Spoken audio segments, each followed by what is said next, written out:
Bonjour à tous et bienvenue dans ce webinaire Comment intégrer l'IA dans l'industrie dans le cadre de ce festival des Deep Tech de Systématique, l'événement So Deep Tech qui a lieu donc du 4 au 6 juillet. On est dans la deuxième journée de ces 3 jours de webinaires.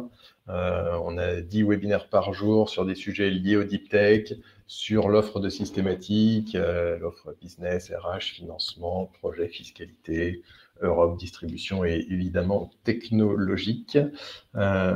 Aujourd'hui, donc, c'est ce webinaire IA dans l'industrie, mais donc on a encore un webinaire après nous aujourd'hui et encore 10 demain. Et si vous êtes intéressé par notre autre webinaire du jour, le dernier qui aura lieu à 18h30, approche optimisée de la sphère publique, référencement et cadre juridique. On vous présentera une approche optimisée du business avec le secteur public, les référencements du catalogue UGAP pour vendre des logiciels, d'époque, de la Presta, etc. On vous met le lien dans le chat et n'hésitez pas à vous inscrire pour y assister. Donc, je suis Johan Dos, coordinateur du Hub Data Science and AI et responsable innovation du pôle Systématique.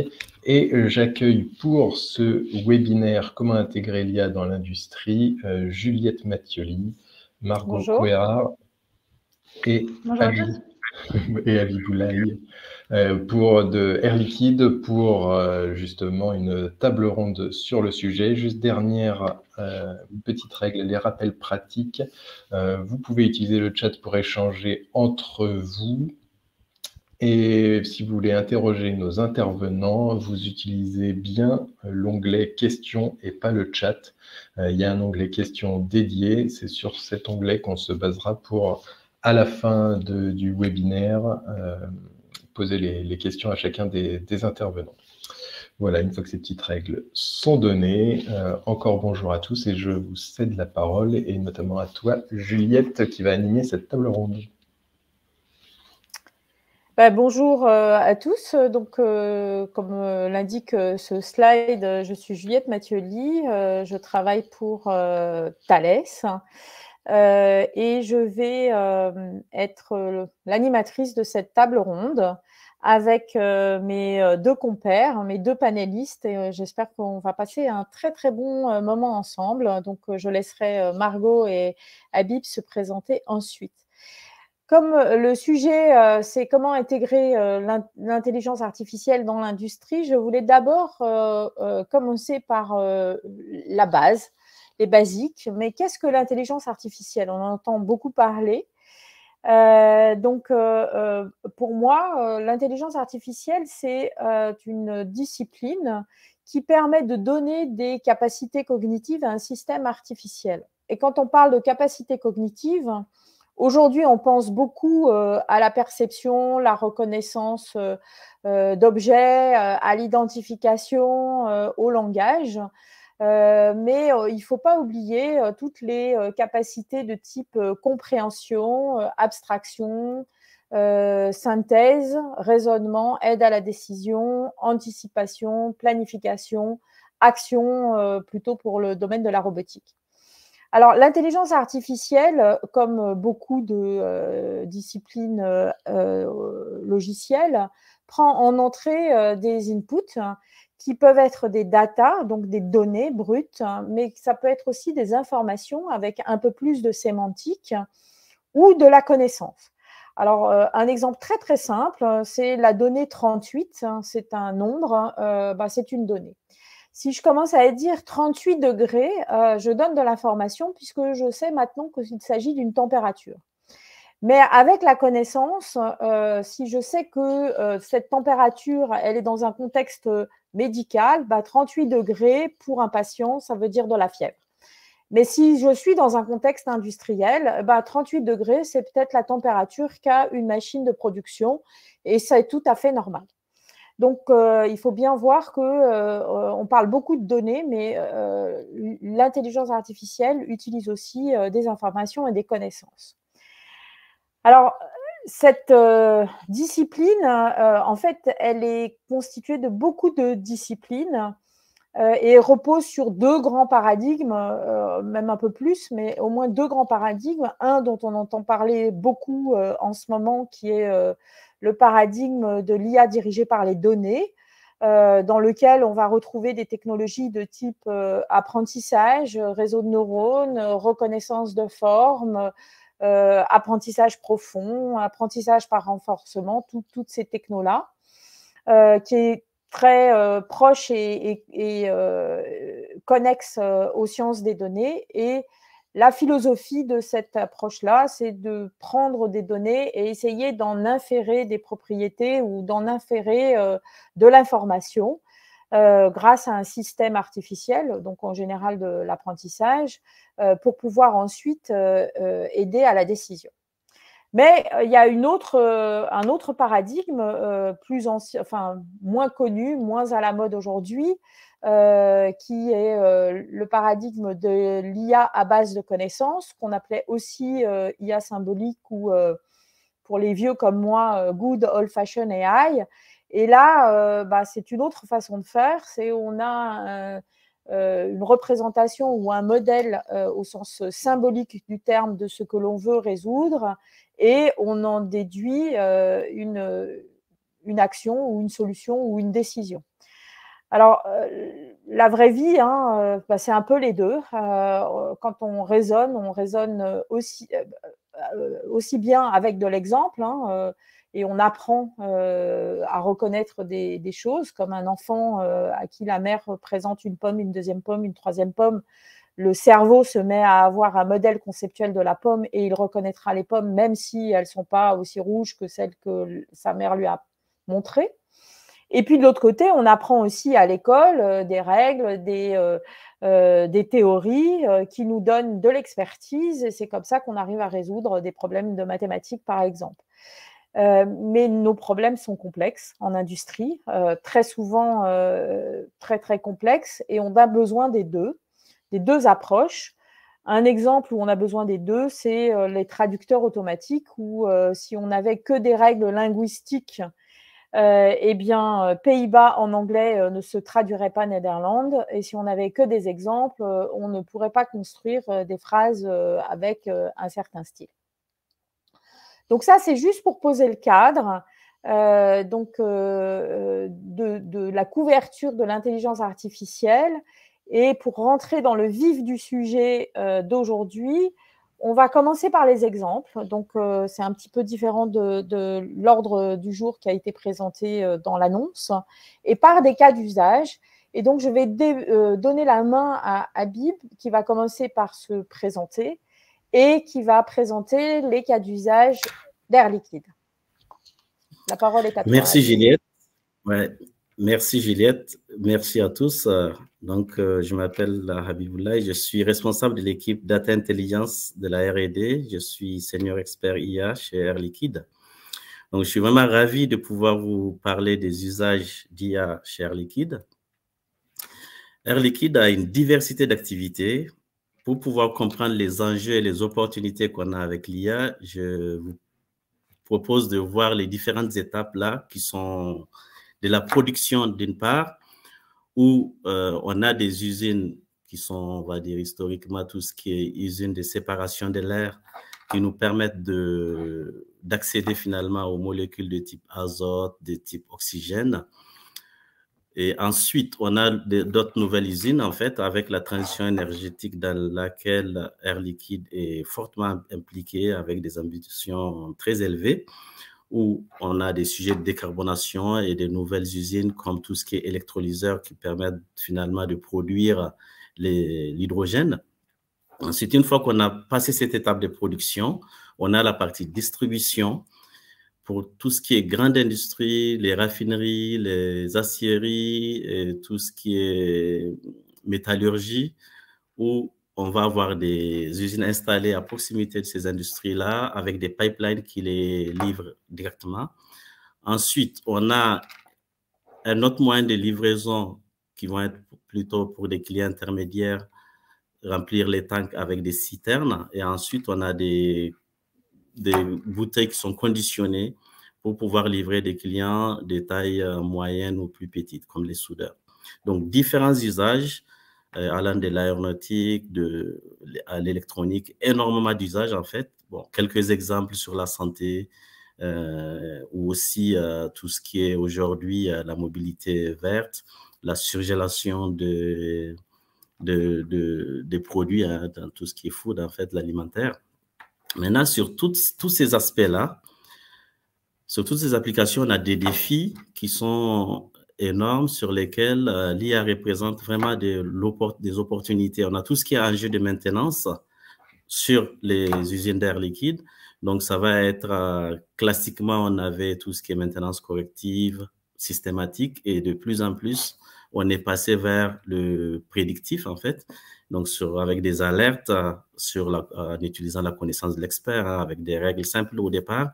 Et maintenant, on utilise les machine learning, deep learning, entre les solutions IA plus avancées, avec énormément de données qu'on collecte à partir de nos usines sur des capteurs. On a aussi tout ce qui est safety, donc là, surveiller la structure de nos usines, par exemple là, avec des drones, donc, qui nous permettent d'accéder à des vidéos ou des images sur des endroits qui sont pas aussi faciles d'accès, et faire des traitements d'IA pour savoir s'il y a de la corrosion ou éventuellement des fissures, des choses qui peuvent présenter un danger. Donc, c'est des choses qu'on fait aujourd'hui dans notre R&D. Ensuite, transition énergétique, j'en ai parlé tout à l'heure, c'est quelque chose de très important. Comment on arrive maintenant de plus en plus à sourcer de l'énergie verte avec, par exemple, les éoliennes, les solaires. Donc, on a l'enjeu de volatilité de l'énergie, à quel moment il faut acheter l'énergie.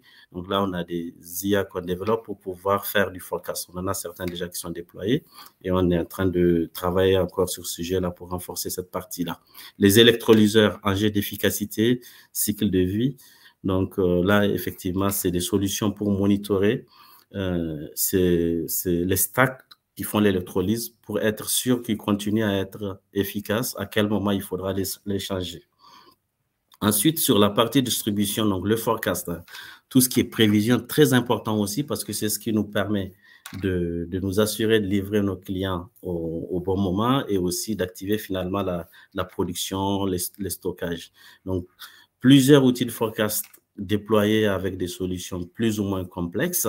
Et aujourd'hui, avec confiance, on a développé aussi des modules qui nous permettent de donner des intervalles de confiance des prévisions, hein, pour savoir s'il faut produire plus, moins, donc être sûr d'être dans ces intervalles-là.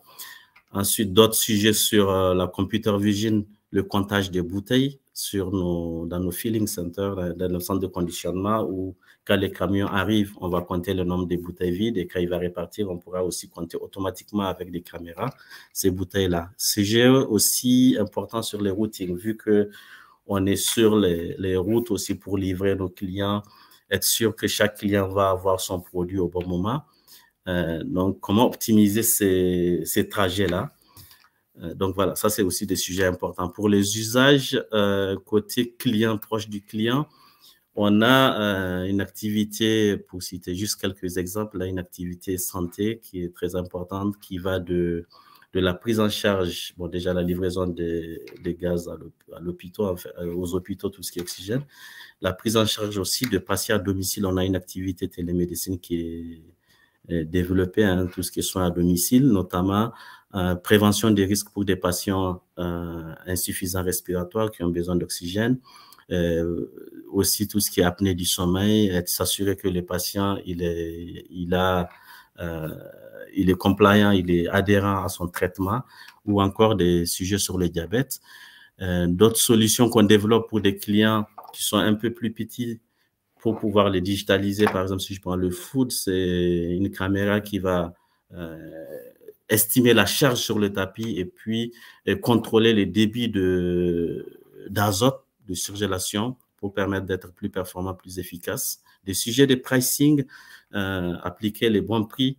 Donc ça aussi, on utilise du machine learning sur ça. Ça, c'est des sujets qu'on fait en France, mais aussi aux États-Unis, la rétention des clients aux États-Unis et au Canada. La rétention des clients, identifier au plus tôt quel client pourrait nous quitter pour la concurrence. Donc ça, c'est quelques exemples que je note là. avec aussi des données qu'on commence à collecter sur les stations d'hydrogène pour s'assurer de leur efficacité, de leur performance et aussi de leur fiabilité. Et tout ça en essayant d'être le plus possible responsable, confiant. Donc, on est dans confiance IA pour apporter des briques de garantie, de robustesse, de surveillance, de monitoring finalement, et pour alimenter nos plateformes MLOps et s'assurer d'un bon déploiement et des passages à l'échelle. Donc, merci beaucoup pour cette partie. On va revenir sur la partie R&D tout à l'heure. Merci. Maintenant, je vais passer la main à Margot qui va nous présenter Diagrams, il ne faut pas oublier le S, technologie, et qui va se présenter aussi. Margot.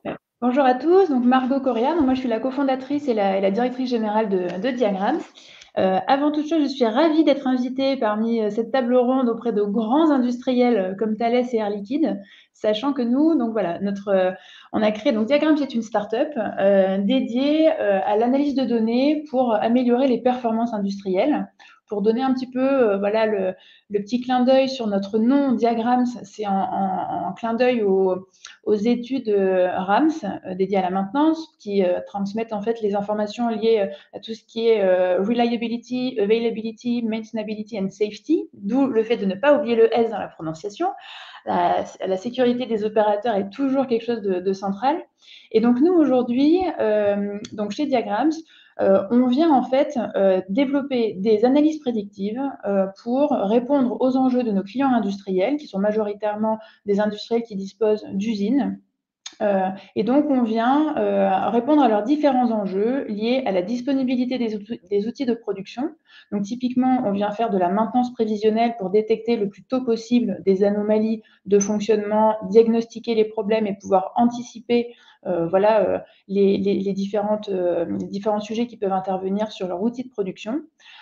Quand on vient détecter des anomalies de fonctionnement, finalement, on est aussi capable de détecter des anomalies liées à de la surconsommation d'énergie.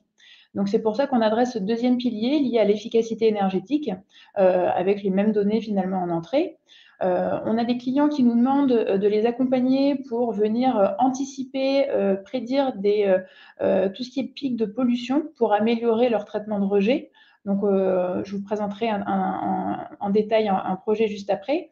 Et d'une façon globale, c'est s'assurer voilà, de la performance de production au niveau de l'usine. L'idée, c'est est-ce que mon outil de production fonctionne parfaitement bien pour ensuite pouvoir faire de la surveillance.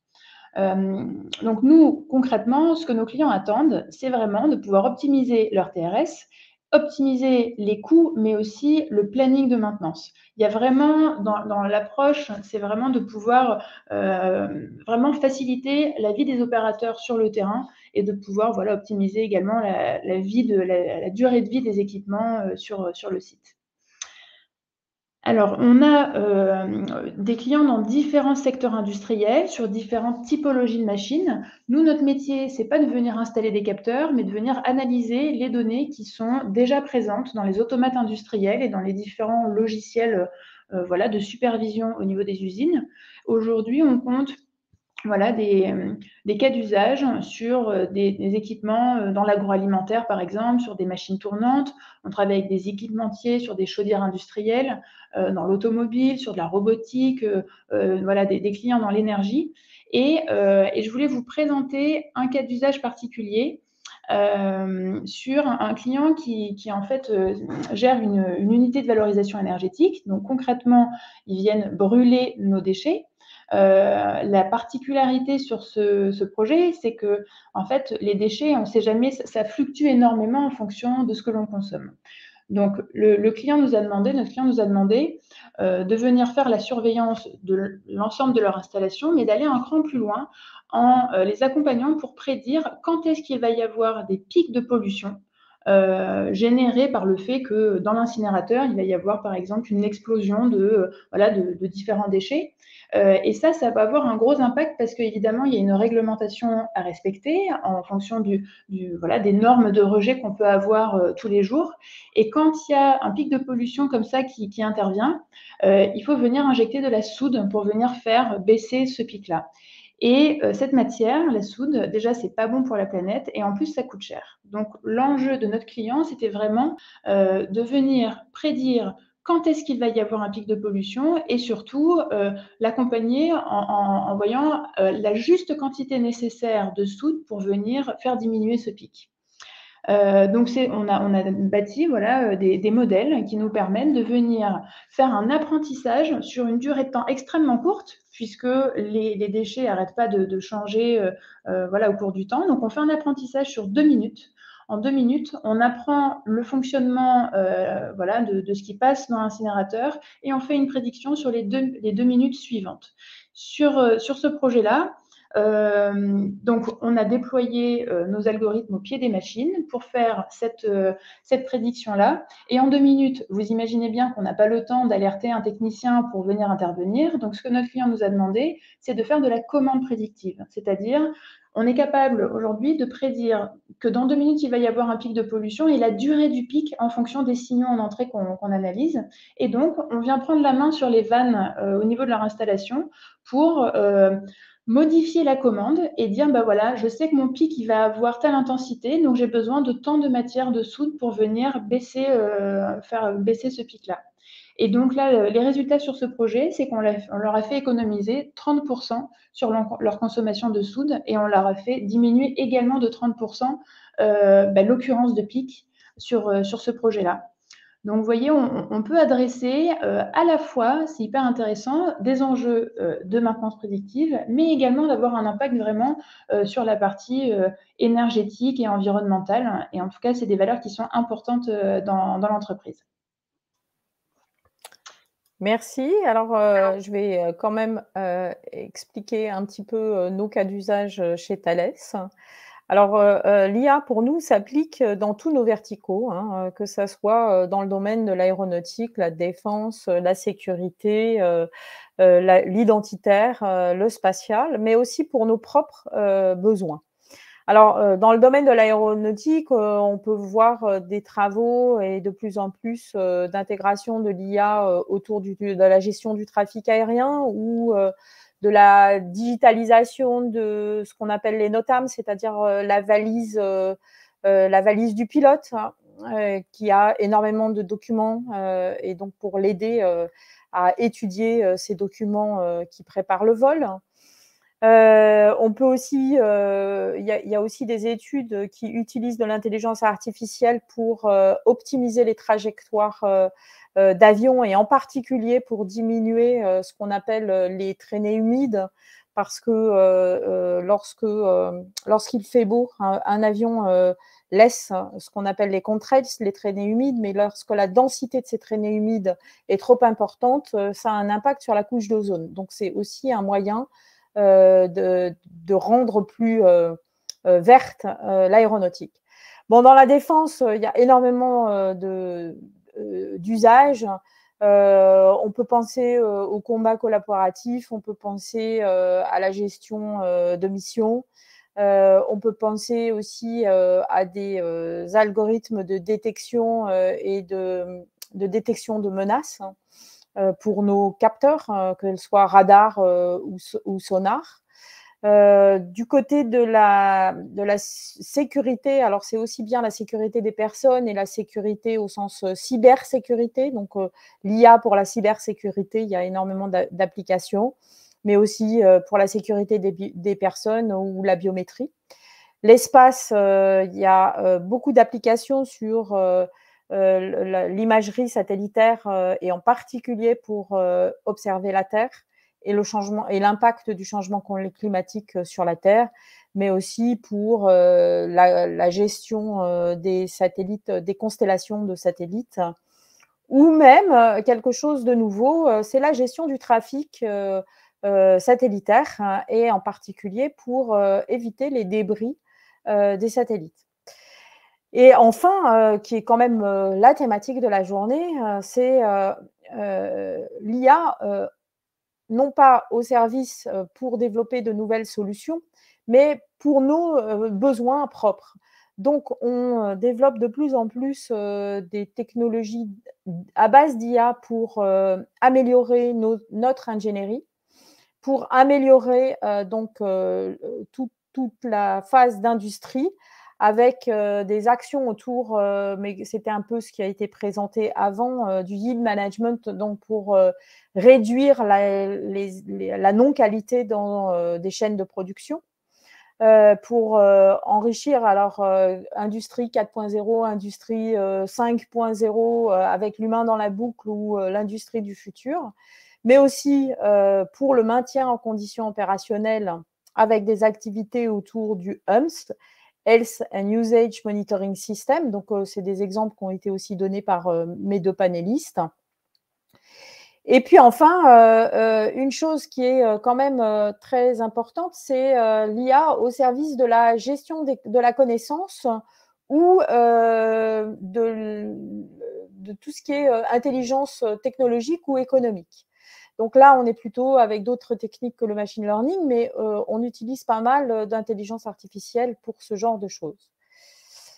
Donc maintenant qu'on a fait un panorama de comment est-ce qu'on peut utiliser l'intelligence artificielle en industrie, j'aimerais qu'on aille un peu plus loin. Quels sont les défis qu'il faut relever pour pouvoir déployer de l'intelligence artificielle dans nos industries, dans nos solutions industrielles?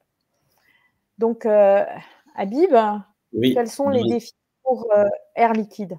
Alors, il y en a énormément de défis, hein, surtout quand on a vu l'éventail des activités qu'on a chez Air Liquide. Donc, on a essayé de choisir 3 pour on va dire l'année prochaine, les années qui viennent, côté IA.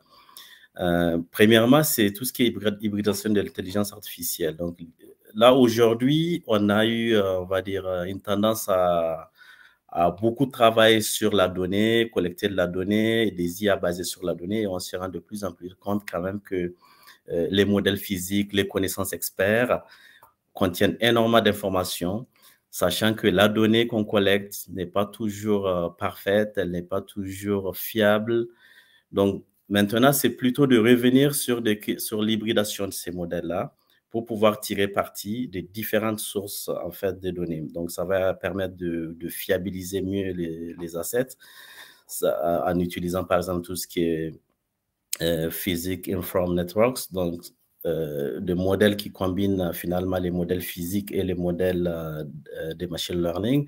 Ça permettra aussi d'intégrer mieux l'expert en fait dans la boucle. On peut imaginer par exemple au niveau de sujets de marketing, un modèle IA qui va faire du pricing, mais quelque part le commercial a envie que pour certains clients de pouvoir faire des discounts. Ça peut être intégré avant au lieu de faire toujours du post-processing. Donc, comment on arrive à capturer toutes ces connaissances-là? Donc, ça, c'est un premier point. Deuxième sujet très important, c'est tout ce qui est reinforcement de learning. Alors, les techniques de reinforcement de learning ont des fondements théoriques très, très intéressantes. Et au-delà aussi de l'analyse, on va dire, prédictive et l'analyse prescriptive, les techniques de reinforcement de learning permettent finalement, eux, de pouvoir permettre de prendre des décisions, des séquences de décisions, de générer des politiques qui englobent finalement tout ça. On n'est pas obligé de faire un modèle de prédiction, un modèle d'analyse prescriptive. Donc, les RL nous permettent d'avoir des stratégies, par exemple, pour contrôler. Nous, on a commencé avec déjà la production, planifier la production des usines en créant des environnements qui contiennent finalement tout ce qui est prévision des commandes, tout ce qui est aussi l'énergie, les prix de l'énergie, comment pouvoir optimiser tout ça pour lancer les productions, tout ce qui est aussi stockage qu'on a. Ensuite, le care plan personnalisé, personnalisation finalement des plans de soins pour nos patients. Et puis, tout ce qui est recommandations, pricing dynamique en fonction du contexte. Ensuite, dernier grand sujet important, c'est finalement ce qui arrive aujourd'hui, hein, les génératives AI, mais au-delà, tout ce qui est foundation models. Donc, aujourd'hui, on a vu côté Air Liquide, avec la diversité des activités, on a beaucoup de séries temporelles. On va avoir beaucoup de données images. On a aussi du texte. Donc, l'idée pour nous, c'est de travailler sur toutes ces catégories de données. Premièrement, faire des assistants virtuels sur le texte, comment gérer la connaissance, capturer la connaissance, faire du search qui soit beaucoup plus intelligent avec du QA. Ensuite, génération aussi des données synthétiques. Il y a des endroits où, comme au niveau de la donnée santé, on est très limité en termes d'accès. Hein. Donc, comment on arriverait à générer de la donnée synthétique? Après, sur la partie industrielle, cette donnée synthétique-là aura capturé des patterns qui nous permettent aussi de comparer avec la réalité et faire de la détection d'anomalies. Ensuite, aussi, des choses qu'on ne connaît pas sur le potentiel qui ne fait que grandir, s'ouvrir sur tout ce qui est foundation model, hein, que ce soit dans les images, que ce soit dans le texte. Donc, pour faire tout ça, on a aussi besoin, pour que ça marche, de continuer à travailler sur les questions de confiance. Donc, responsible AI, confiance, éthique, s'assurer de la robustesse de nos outils. Il y a des choses on fait déjà dans confiance qui marchent bien et on va continuer à travailler sur ce sujet. Tout ce qui est éthique aussi, hein, donc les problématiques des billets dans les données. Et puis, on aime beaucoup collaborer chez Air Liquide. On est arrivé à l'écosystème Paris-Saclay. On travaille beaucoup avec les partenaires, que ce soit académiques ou industriels. Et on a aussi, on a étendu nos collaborations à Montréal aujourd'hui avec des experts aussi très talentueux, hein, sur l'écosystème de Montréal. On a aussi une R&D là-bas avec lequel on arrive à faire toutes ces connexions-là. Donc, merci beaucoup. Si vous avez des idées sur ces domaines-là ou plus, n'hésitez pas à échanger avec nous. On est ouvert aux collaborations. Margot? Ouais. De notre côté, alors je ne l'ai pas précisé en introduction, on est une spin-off du centre de recherche INRIA. Donc pour ceux qui ne connaîtraient pas, c'est vraiment voilà, le centre de recherche dédié sur les enjeux et les technologies des sciences du numérique. Et donc aujourd'hui, nous, la partie R&D, elle est vraiment centralisée sur 3 grands sujets. Le premier, c'est la gestion du feedback de nos utilisateurs. Quand on parle de machine learning, évidemment, la partie learning est très importante, puisque finalement, quand on va déployer les premiers modèles, c'est finalement le moment où le système sera le moins pertinent, parce qu'il a encore besoin d'apprendre voilà, au fil du temps. Et donc, tout l'enjeu, c'est de faire des systèmes qui continuent à apprendre de façon efficace, en étant guidés par l'utilisateur. Donc, pour être très concrète, par exemple, quand on va envoyer une alerte à un technicien de maintenance parce qu'on a vu une anomalie sur son équipement, on a besoin d'avoir son feedback pour savoir si on avait raison d'envoyer une alerte, si au contraire c'est quelque chose qui est tolérable pour lui. Et tout ça, ça va prendre en compte aussi la façon de manager les équipes pour chacun de ses clients. Typiquement, on a des structures dans des usines où on ne veut déranger un technicien que quand on est sûr à 100% de nous. Donc, ça veut dire d'avoir un paramétrage particulier pour s'assurer voilà, d'être dans ce que le client souhaite par rapport à la gestion de son équipe. Donc, la gestion du feedback dans ce contexte-là est particulière. Quand, au contraire, on a un client qui nous dit bah, « moi, quitte à déranger mes techniciens tout le temps, je veux rien rater absolument sur la moindre dérive par rapport sur mon installation. » Et donc là, du coup, on va générer beaucoup plus d'alertes. L'idée, c'est vraiment de venir finalement apprendre quelle est la zone de confiance tolérable, et ça, évidemment, en contextualisant les analyses par rapport aux différentes sollicitations des équipements dans un secteur d'activité donné. Donc, cette notion-là, elle est très importante parce que ça a trait finalement au fait de déployer les solutions sur le terrain et que ce soit utilisé et apprécié par les utilisateurs finaux. Donc, on parle bien de R&D, mais pour quelque chose qui soit facile d'utilisation pour les équipes. Et donc là, on parle d'annotation, de labellisation, comment on fait pour prendre en compte de façon automatique tous ces éléments-là dans ces contextes d'utilisation très différents en fonction des industriels. Ça, c'est vraiment le premier point. Le deuxième point s'attache au transfer learning, c'est-à-dire que dans la réalité des industriels, même si il a pu y avoir des pannes différentes, il y a rarement eu le même problème sur la même machine et sur le même sous-ensemble de la machine. Et donc ça, quand on fait du machine learning, on aime bien avoir plein d'exemples pareils. Donc du coup, voilà, l'idée, c'est de venir déployer des stratégies qui tiennent compte de la réalité des données des clients et de voir comment on peut venir isoler sur une machine un sous-système pour pouvoir apprendre de son fonctionnement, des différents types de dégradation qu'il y a eu et transposer ça parce qu'on sait que dans une autre machine, il y a un sous-ensemble équivalent. Donc ça, voilà, c'est comment on fait à chaque fois pour apporter plus de valeur plus rapidement aux utilisateurs finaux pour répondre à leurs demandes.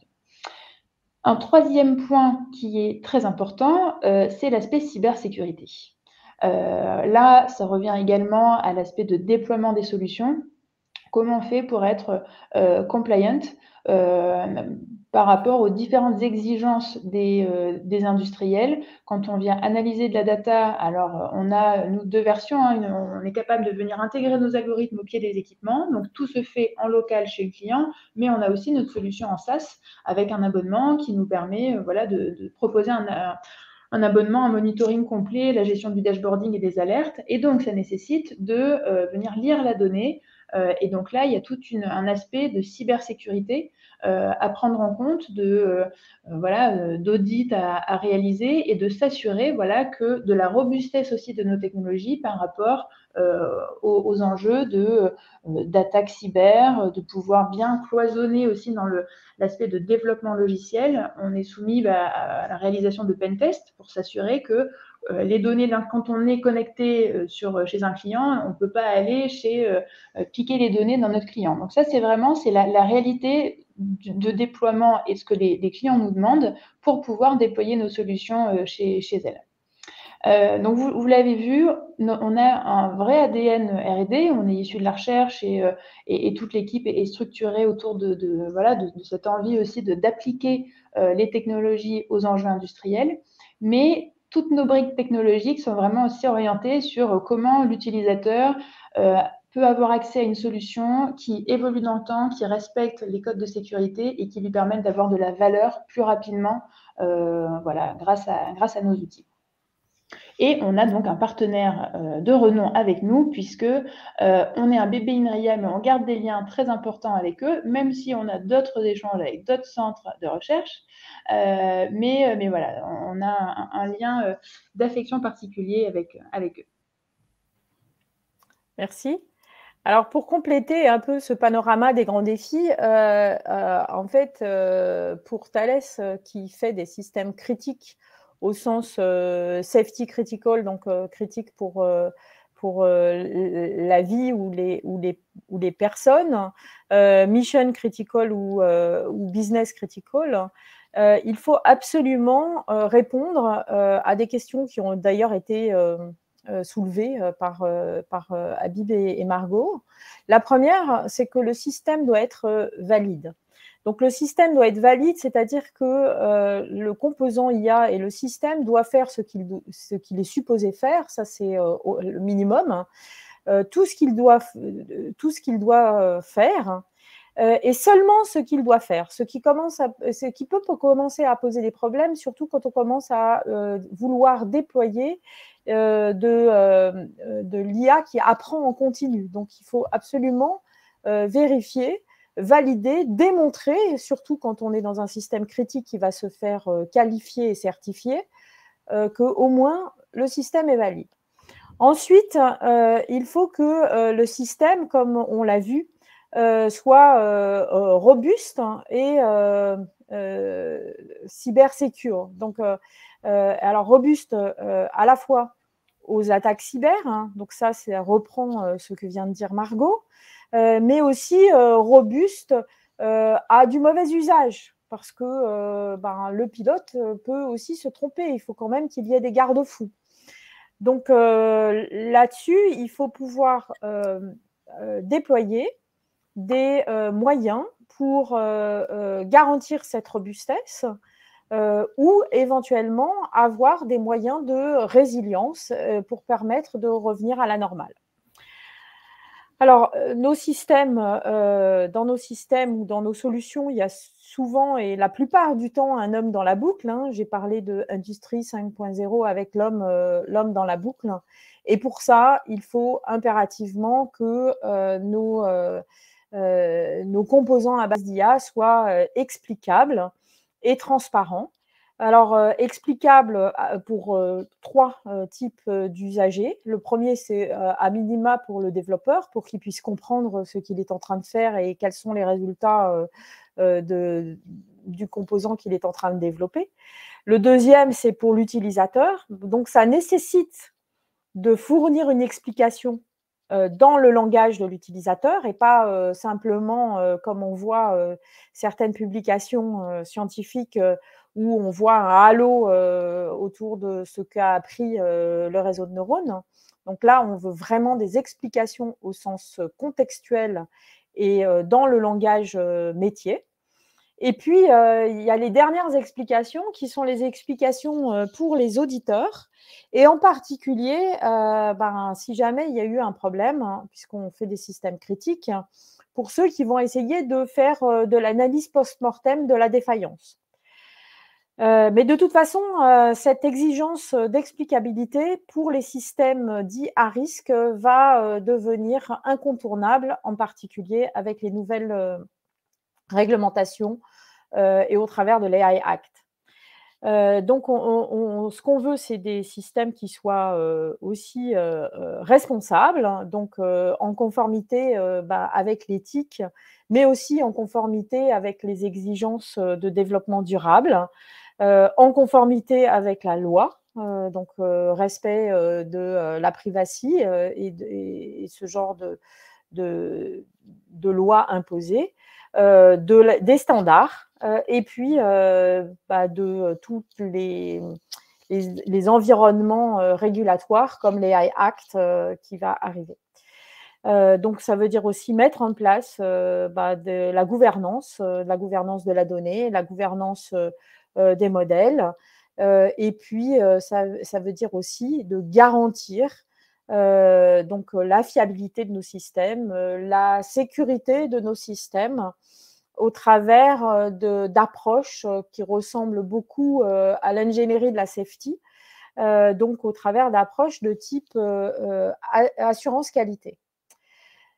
Pour ça, Thales a décidé d'investir dans un programme qu'on appelle Thales True AI pour Transparent, Understable et Ethical AI, donc qui repose sur ces 4 notions de validité, robustesse, explicabilité et responsabilité. Et on pense que pour répondre à ça, il y a 7 technoclés.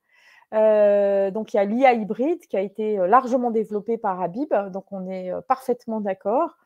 L'embarquabilité, parce que l'IA embarquée, on fait des systèmes qui sont souvent embarqués, alors soit dans des petits capteurs dans une chaîne de production ou dans un avion. Donc, il faut qu'on puisse résoudre les contraintes de size, weight and power.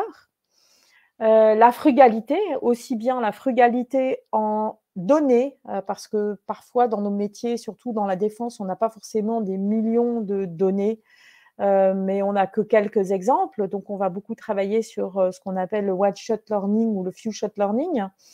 Mais aussi la frugalité en énergie. Et là, c'est plutôt pour répondre à des questions d'empreinte de consommation énergétique.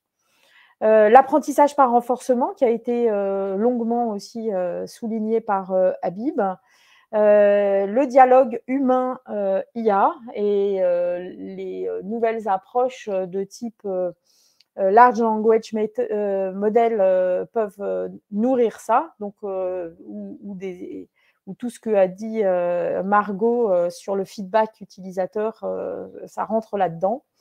La collaboration, et là, on est plutôt dans le domaine de l'IA distribuée, mais c'est très important dans nos métiers.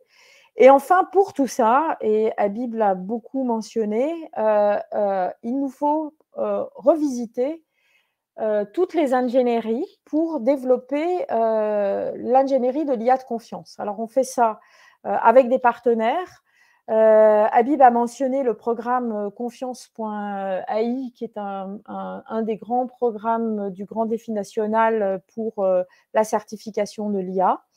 Mais il y a aussi des grands programmes comme le programme DEAL, qui est un programme avec des partenaires plus académiques pour la certification du machine learning. Il y a des associations avec l'écosystème, je dirais, de Saclay, mais aussi des partenariats à l'étranger. On a parlé de Montréal et le MILA, ou l'Institut de valorisation des données Ivado en fait partie.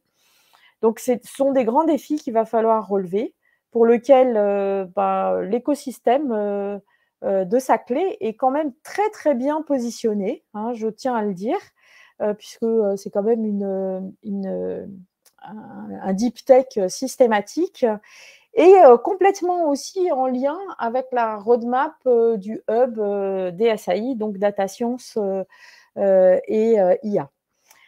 Donc, je pense qu'on est arrivé au temps des questions. Donc, voilà, merci de votre écoute. Et maintenant, on va pouvoir répondre aux questions. Johan, y a-t-il des questions? Alors, on ne croule pas pour l'instant sur les questions, donc je vous invite à aller dans l'onglet questions si vous en avez, n'hésitez pas. C'est le moment où on pourra les poser aux intervenants. En attendant, je vais poser ce qu'on a. On a une question de Thomas Vial qui s'adresse à Margot pour Diagrams Technologies. Est-ce que vous avez une certification qui permet de mesurer la diminution de l'utilisation des matières premières? Alors non, on n'a pas de certification, on a juste échangé avec notre client qui nous a fait état de combien il utilisait avant de déployer notre solution et combien il a utilisé de matières premières aujourd'hui. Tout ça est très empirique. Oui, comme souvent. Merci. Autre question. Selon vous, à terme, l'IA proviendra davantage de l'Internet des objets ou sur les activités de service? Ou est-ce que ce sera tout fusionné, notamment sous forme d'API? Je vous laisse comprendre la question déjà. Alors, en fait, comme on l'a vu, l'IA permet prend en entrée des données, alors que ça peut venir de l'Internet des objets, prend en données des informations ou prend en données des connaissances, en entrée des connaissances. Et que ça soit sur une chaîne de production avec des capteurs, l'Internet des objets, des activités de type manufacturing, c'est-à-dire production, que ça soit pour les services. Alors, moi, j'ai beaucoup parlé, et Habib aussi, et Margot, sur tout ce qui est maintenance, donc du maintien en condition opérationnelle de systèmes ou de chaînes de production ou peu importe. Mais il y a aussi des activités qui viendront de la société, de la santé, de beaucoup de choses. Donc, je pense que l'IA pourra, non pas provenir, mais pourra nourrir beaucoup d'autres applications que celles qu'on a présentées. Maintenant, mes panélistes ont peut-être d'autres réponses. Ouais. Donc, moi, si j'ai bien compris, c'est une question qui est beaucoup sur les sources, non, sur les sources de données. C'est comme ça que je comprends, les différentes sources que ça vient. Moi aussi. Ouais. OK. Moi, je pense que en fait, une IA qui sait tirer parti de plusieurs sources sera beaucoup plus efficace qu'une IA qui tirera source que de l'Internet des objets ou que de données provenant des activités des services. Parce que aujourd'hui, c'est un peu on va dire, ce qui fait la force des foundation models. Hein, ils sont capables d'aller chercher dans les données des patterns, des structures qui permettent en fait finalement de prendre des décisions beaucoup plus, on va dire, éclairées. Parce que la limite des IA aujourd'hui, c'est surtout lié à la donnée, aux connaissances auxquelles ces IA ont accès. Donc, je dirais plutôt que si on arrive à mettre plus de sources, une diversité de sources et faire ingérer ça à une IA, l'IA sera encore beaucoup plus efficace. Oui, pour compléter, je pense que c'est vraiment la notion de données structurées versus les données non structurées. Donc, les données qui viennent de mesures IoT, forcément, ce sont des données structurées. Tout ce qui est connaissances, texte, d'intervention, de données d'intervention liées à différents services, quels qu'ils soient. L'enjeu de l'IA demain, c'est vraiment d'arriver à extraire de la valeur de ces ensembles de données et après, en fonction des besoins industriels, sociétaux, médicaux, tout ce qu'on peut imaginer, il y a un champ d'application énormissime en respectant l'éthique, évidemment. Et juste pour rebondir sur la dernière remarque donc de Thomas, quand on commence à parler de connaissances ou d'informations, et en particulier textuelles, ça provient des êtres humains. Donc là aussi, il va falloir qualifier, vérifier, mais ça fait partie du process complet. Très bien, merci pour cette réponse complète. Vous m'entendez ? Oui. Oui. Parfait. Une autre question qu'on a de Didier Moret, dans une perspective d'IA hybride, quid du bayésien? Parce que vous avez mentionné données et modèles de connaissances, mais est-ce que juste peut-être avec des modèles probabilistes, est-ce qu'on peut faire de l'hybridation aussi? J'ai été très caricaturale lorsque j'ai présenté au début l'hybridation en opposant IA dirigée par les données et IA dirigée par les modèles. En fait, ce qu'on entend par hybridation, c'est vraiment presque au sens biologique du terme, c'est-à-dire un croisement de choses de nature différente. Et d'ailleurs, Habib a mentionné les Physics Informed Neural Network, qui sont de l'hybridation des réseaux de neurones avec des modèles physiques, donc même pas avec des modèles symboliques. Il y a d'autres types d'hybridation qui existent, et en particulier, on peut penser à hybrider des formes d'IA avec des approches bayésiennes, voire même des réseaux bayésiens. Je citerai un exemple thalésien de la start-up qu'on a rachetée qui s'appelle Cybernetics et qui combine à la fois des arbres de décision et des mécanismes de raisonnement par arbre de décision qui sont plutôt de l'IA symbolique, avec des algorithmes génétiques et des réseaux bayésiens et de la logique floue. Donc, et ils ont appliqué ça pour faire du combat aérien, donc en simulation, et cet algo qui était complètement automatique a en simulation battu les meilleurs pilotes de l'aviation américaine, donc de la FAA. Ça a fait le buzz il y a quelques années à cette époque-là, et surtout ça répondait, et en tout cas ça répond au fait que c'est beaucoup plus transparent et explicable, que c'est frugal en énergie, et cet algorithme qui était quand même assez sioux a été codé sur un Raspberry Pi, donc au niveau de son empreinte et de son embarquabilité, il n'y avait plus de questions. Donc le bayésien est toujours d'actualité. Mais il y a d'autres façons de faire de l'IA hybride. Oui, il y a toute une gamme effectivement d'hybridation. Peut-être pour rester sur le côté IA hybride, Habib, tu as pas mal parlé de l'IA hybride, et tu as pas mal parlé de confiance aussi par ailleurs. Et quand tu as parlé d'IA hybride, tu parlais d'améliorer les performances des algos principalement. Est-ce que c'est aussi un moyen d'atteindre la confiance, ou c'est vraiment une question vraiment purement de performance pour l'instant? C'est d'abord une question de performance, parce que la plupart des IA, on les adresse d'abord sur l'angle de la performance, mais aussi une question de confiance, surtout lorsqu'on commence à inclure l'humain.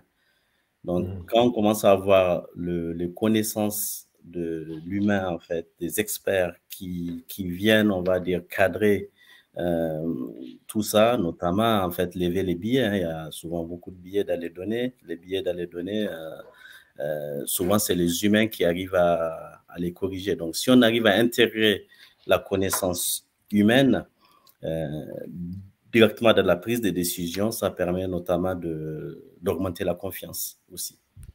Très bien, merci. Juliette, je vais juste te demander de cliquer pour clore la réponse à la question que tu avais faite tout à l'heure, comme ça on pourra répondre avec l'outil sur les suivantes. Puisqu'on parle de l'humain, on avait une question d'Abhishek Jayakandran. Pardon si j'écorche le nom. L'IA autonome générative a-t-elle un futur dans des opérations critiques où l'intervention humaine est-elle primordiale? Donc, j'imagine que ça s'adresse notamment à Thales, mais comme on a vu aussi de l'IA générative utilisée chez Air Liquide, ça peut intéresser pas mal. Je peux commencer par une réponse courte et laisser détailler. Vas-y. Je pense simplement aujourd'hui aux avions. Qui aurait imaginé qu'on ait les pilotes autonomes, je veux dire, en tout cas, le pilotage automatique. On n'était pas encore là à l'époque des démarrages des avions, mais en tout cas, quand on regarde le parcours, le fait de réussir à corriger, en tout cas d'apprendre des erreurs et aujourd'hui réussir à fiabiliser à un point où, en tout cas, les IA souvent sont même, on va dire, plus sûrs que les humains, de par les comportements que l'humain peut avoir, en fait. Je pense que l'IA générative, vu le potentiel que ça a besoin aussi de passer effectivement par tous ces chemins-là de cadrage. Il y aura des erreurs, il y aura des choses qu'il faut... Et si on arrive à avoir les bons cadrages, je pense que ça peut nous amener à faire des choses beaucoup plus intéressantes sur les parties, en fait, sur les opérations critiques que l'humain fait aujourd'hui. Pour rebondir, les choses vont très, très, très, très vite aujourd'hui. Et on n'aurait pas dit, il y a même 2 ans, qu'on aurait vu ces résultats-là avec l'IA générative. Donc, oui, je pense qu'elle a un futur. En revanche, comme l'a très bien dit Habib, il faut consommer, je dirais, à bon escient. Et en particulier, si on veut le mettre dans un système critique, il faut vraiment passer par toutes ces étapes de validation, vérification, certification pour garantir les propriétés de safety, pour garantir les propriétés de temps réel, pour garantir énormément de propriétés. Donc, dans un futur, oui, certainement, mais sous contrainte, comme n'importe quelle autre technologie qu'on voudrait mettre dans un système critique. Et puis, l'IA générative peut être aussi utilisée pour générer du code, mais là aussi, il va falloir vérifier que le code, il est valide, il est correct, etc. etc. Donc, il y a beaucoup de travail.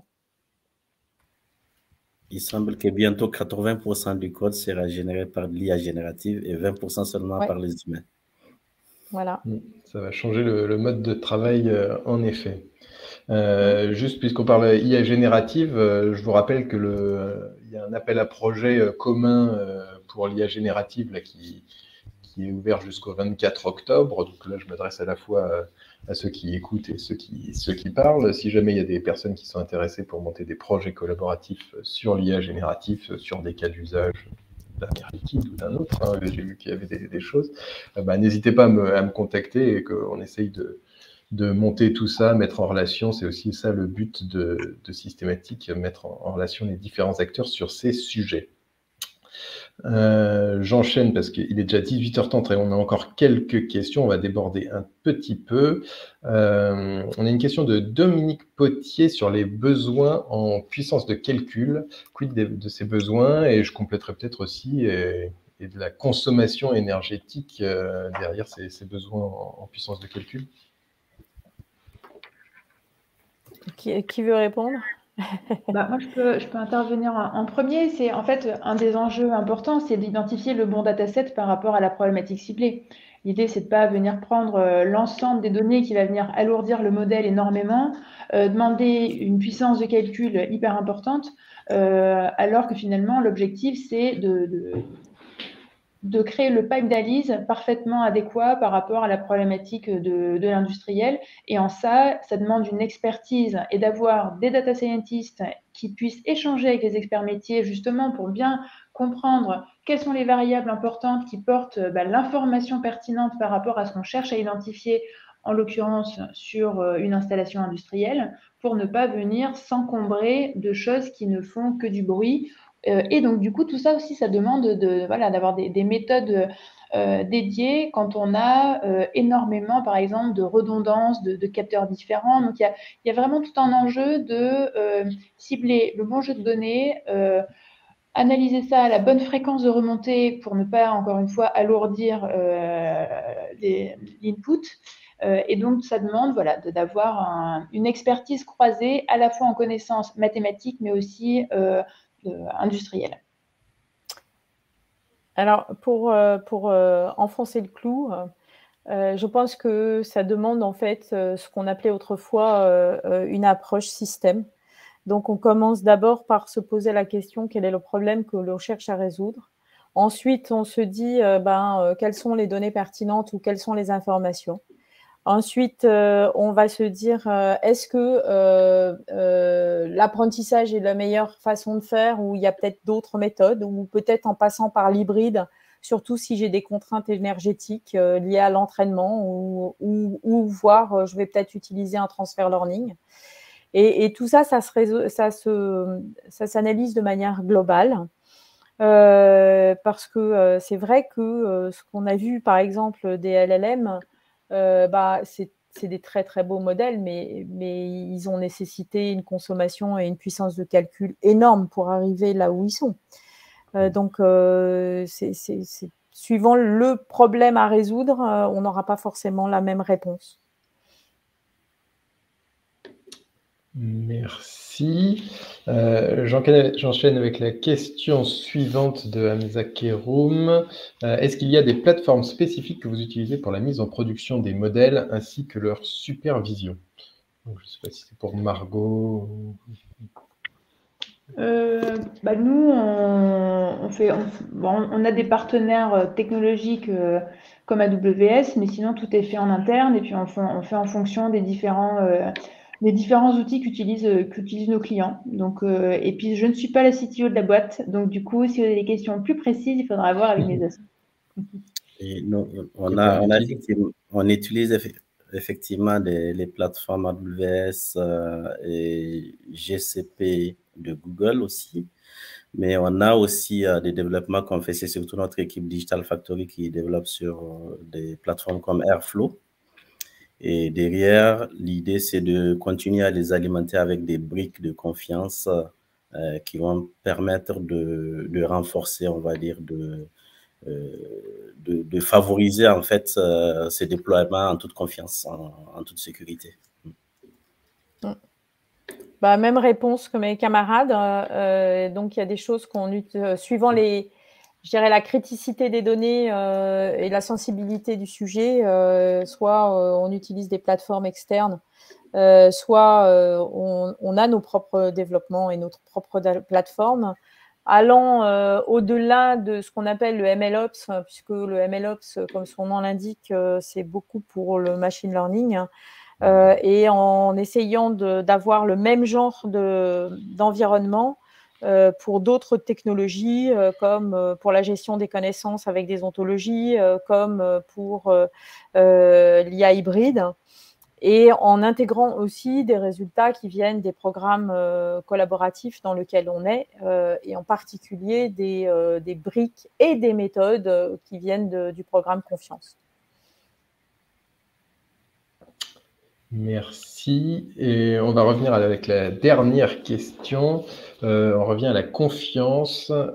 Pensez-vous que la confiance dans une unité de production sera liée au nombre d'IA ou au système d'IA qui lui est propre ou associé dans une chaîne de production multifournisseurs, voire répartie à l'international?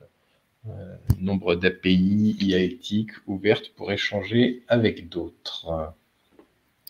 Moi, je dirais que c'est à tous les étages, au niveau composant, au niveau système, et ça dépend vraiment des applications, et au niveau très macro. Donc, c'est vraiment, ça dépend des situations, et il faut penser. Là où la question est intéressante, c'est que en fait, ça permet de penser à tous les niveaux. Parce que souvent, on pourrait se limiter à son composant, mon algorithme, mais derrière, l'algorithme va induire des comportements sur le système et qui pourraient effectivement être délicats. Donc, c'est bien de voir l'algorithme intégré dans son système et voir comment le système se comporte. Est-ce qu'on a suffisamment de confiance à ce niveau aussi? Oui, pour moi, c'est vraiment le dialogue entre technologie et utilisateurs finaux. C'est comme le dit Habib, c'est vraiment à différentes échelles. Et quand on parle d'unité de production, enfin, il faut vraiment voir la technologie, quel est l'objet voilà, au niveau des équipements, et après les équipes qui doivent faire tourner tout ça. Et c'est vraiment voilà, la prise en compte globale de ces différents éléments-là qui va faire que le niveau de confiance va être atteint.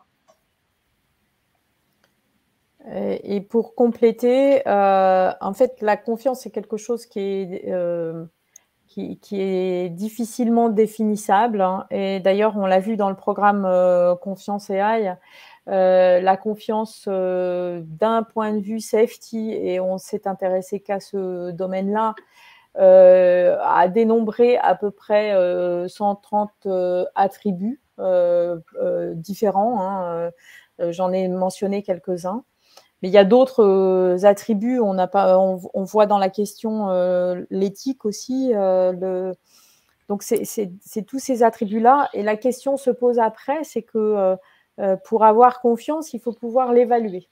Et donc, la question, c'est comment est-ce qu'on va qualifier, évaluer cette notion qui est quand même multi-domaine, multi-objectifs, et comme l'a dit Habib, qui couvre tout, qui couvre l'algo, qui couvre le système, qui couvre la relation de l'utilisateur avec le système, qui couvre l'usage, etc., etc. Donc, c'est pas une question simple, quoi.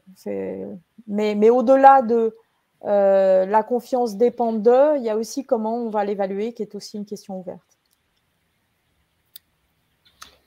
Très bien, merci. On a fait le tour des questions. Merci pour toutes vos nombreuses réponses. On a un peu débordé. Je ne sais pas si vous aviez un dernier message à faire passer éventuellement. Sinon, je vous remercie.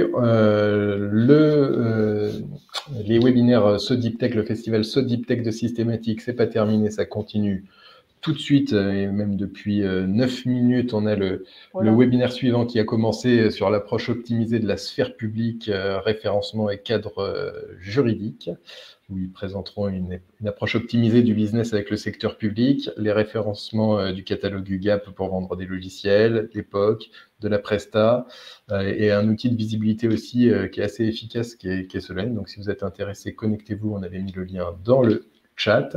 Et demain, on a encore une dizaine de webinaires qui auront lieu, donc n'hésitez pas à aller sur notre site pour découvrir tout ça. Merci Juliette, Habib et Margot, et à très bientôt dans d'autres événements de Systématique. Merci. Bonne journée. Au revoir. Au revoir.